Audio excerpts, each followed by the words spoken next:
Any oil that anybody takes from Iran is not allowed to do business in the United States of America.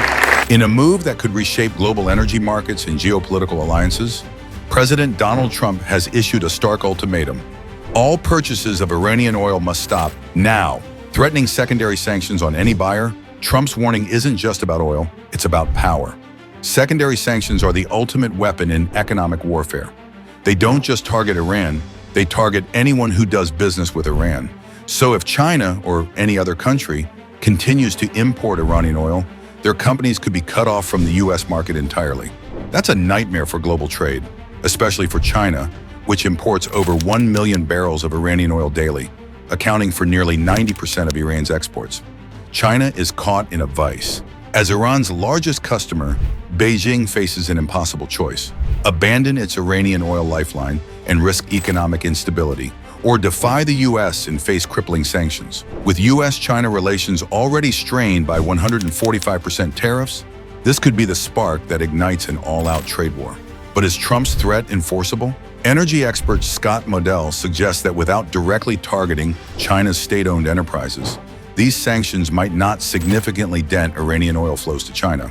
So will Trump escalate further, or is this just another move in the geopolitical chess game?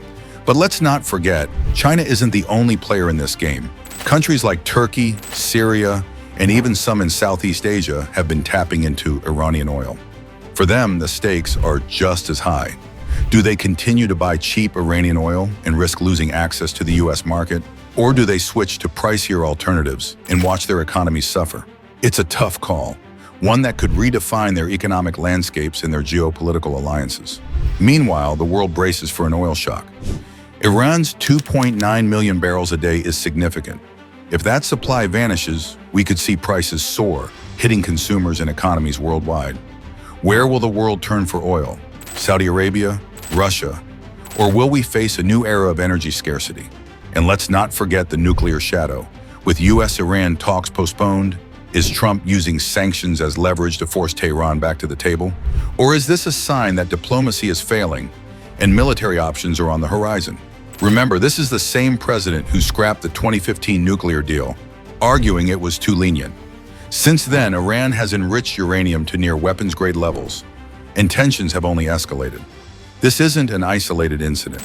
Just last month, Trump imposed similar secondary tariffs on countries buying Venezuelan oil. Is this the new playbook, using economic might to bend nations to US will? If so, what does that mean for global cooperation and international law? As the dust settles, the questions loom large. Will China blink? Will Turkey and Syria defy Trump's ultimatum? Can they afford not to? And what does this mean for the global balance of power as nations are forced to choose sides in this economic chess game? Only time will tell, but one thing is certain: the stakes have never been higher.